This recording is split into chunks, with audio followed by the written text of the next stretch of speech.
stage, Geoff Whiting.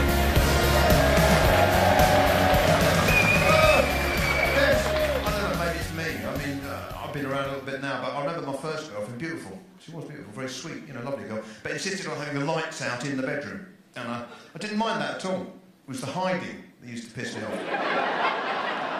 Who's pre-ordered their drinks? Anybody? Yeah. That is a commitment to alcohol you get in this country. Bloke couldn't get to his seat in time, but he's got a bloody drink ready at the bar. Do you know what I mean? I'm well organised, I've ordered my pre-ordered drinks. I mean, last weekend I had to pay for sex, and I was gutted. You know, we've been living together 11 years. You know, I'm paying the council tax as it is. You'd think it'd be enough, wouldn't you? What was that, my friend? Oh. Are you heckling or just shit at whispering? That man there, the check shirt, do you know Brian? Thank God for that. Can you tell us what Brian does? You can't tell us either? Who is he, the new James Bond? Who is he, for God's sake? I'm not allowed to tell you anything. He could kill me and you.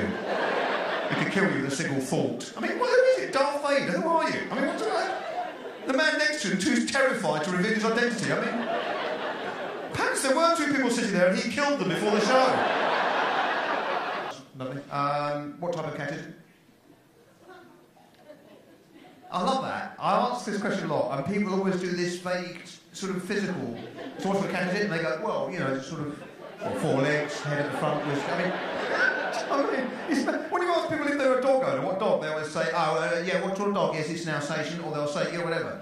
Or it's a Labradoodle. Do you know what I mean? Dog owners know what they're talking about, probably because they've paid money, so they care. Do you know what I mean? Britain's youngest mother, it's amazing this day and age. She lives in Manchester. She's 11 years old, yeah. Her boyfriend's 14, she's gone for the older man, which is lovely.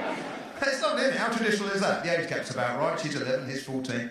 What I loved about it was that during the interview, they announced that the pregnancy was unplanned. What a great country, isn't it? When you need to announce that. What did they think we thought would happen? What, he'd come home from a paper round one night and said, darling, I've got my own bike, I'm on £4 an hour. Let's start a family. It's not a conversation to have, is it? In fact, the only advantage I could think of for that girl at all was plenty of work on those washing up liquid adverts on television. Give it another 2 or 3 years, you know. Mummy, why are your hands so soft? I'm 14. But actually, I've read recently, right, and this is generally true, medically correct, a woman is more likely to conceive and get pregnant and have a child if she has an orgasm while making love.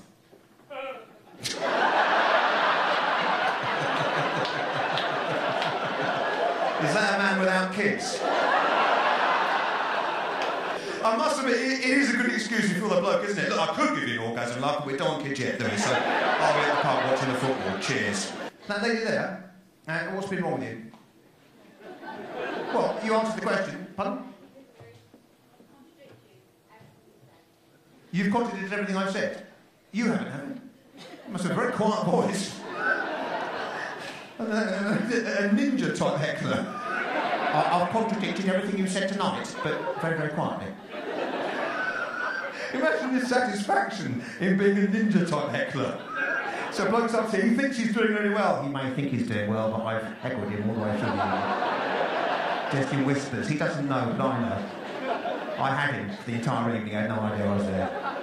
I went to 2 weddings this summer. I took confetti. A lot of people were taking rice along, and I thought that was a bit odd. At the second wedding, I persisted with confetti. Other people were still throwing rice, and I thought, this is weird, so I thought, I'll ask the vicar. He's an expert, he does this for a living, he must know the answer. So I spoke to this vicar. He was about 80 years old. Lovely guy, very friendly. But I said to him, look, I've noticed a lot of people throwing rice, right? That's a bit odd. What's going on there? He said, oh, I'm glad you asked. It's a fascinating story. I thought, oh, Christ. It really isn't that important, to be quite honest. He said, what it is it's an ancient Roman fertility ritual. When people throw rice at a wedding, this represents the ejaculation of semen. And just wandered off with a sherry. Just then me standing next to 2 relatives that had been listening to the entire conversation. So all became embarrassing, I wish I hadn't bothered to ask. But I was thinking about it afterwards, I thought, that's a bit... Well, I mean, my grandmother's 96. 96 years old, very old-fashioned and conservative, right? You know what I mean? And I thought, oh, this is embarrassing for me now, because, you know, she's 96 years old, right? She's going to weddings throwing rice all over the place. Hello! Woo!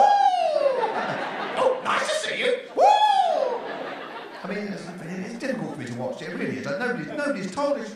You know, she hasn't got a clue. It's obvious she's got no idea. I think my granddad, on the other hand, does know. Because he throws his all at once as soon as the bride steps out of the car.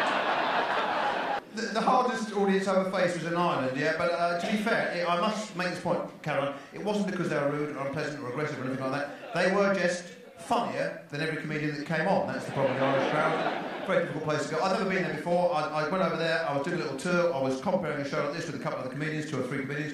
It was a room like this, but at the front, little round tables with people sitting around it, etc. I came on to start the show, and I noticed straight away a bloke sitting right at the front with a round table. On his table was 3 pints of Guinness. And some car keys and a packet of cigarettes, whatever it was, and just him by himself, other people in groups. I noticed this bloke and I thought, I didn't say it, but in my head I thought, that's a good idea. The bar's a long way off, it's a lot of people here tonight, he's got his drinks for the evening, cigarettes, good thinking. But I noticed as I came on after the first act to announce the break, that he was finishing the last pint of those 3.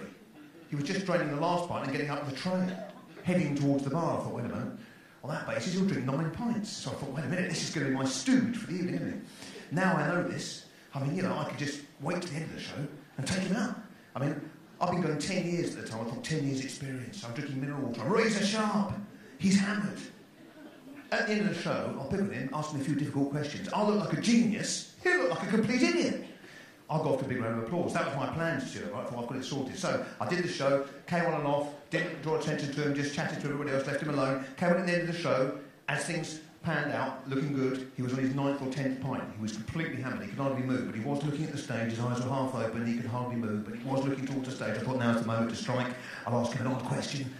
When he fails to answer it, I will lay into him with a series of put-downs prepared in my head. And I caught his eye, and I felt sorry for him. At the last second, I felt sorry for him. I thought, poor bastard, doesn't know what I'm going to do. I'm going to take him down. He's got no idea. I'm an expert. So I caught his eye, and I said, you at the front! And he went, yes? I said, what's the first thing you do after you wake up in the morning? He went, go home.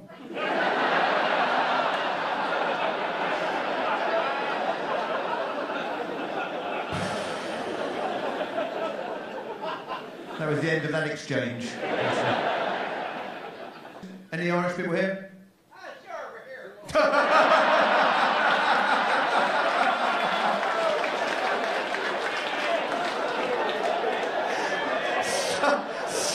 Somebody who's heard an Irish accent before thought I can do it. Help me, Jesus! Help! Point to Guinness! Help! I'll just a river dance for you now. I can tell you now, cats are more intelligent than dogs. Yes, they are. I can tell you, guys, cats are more intelligent than dogs, and I have proof because you never see a cat with a homeless person.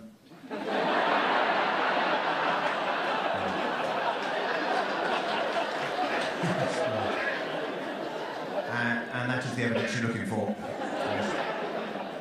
I mean, the cat must go the first day, mustn't it? That's the point. But after about 8 hours, the cat's thinking no saucer of milk, no sofa, no log fire. What a loser! Look at the state of him. Oh, goodbye! It's gone.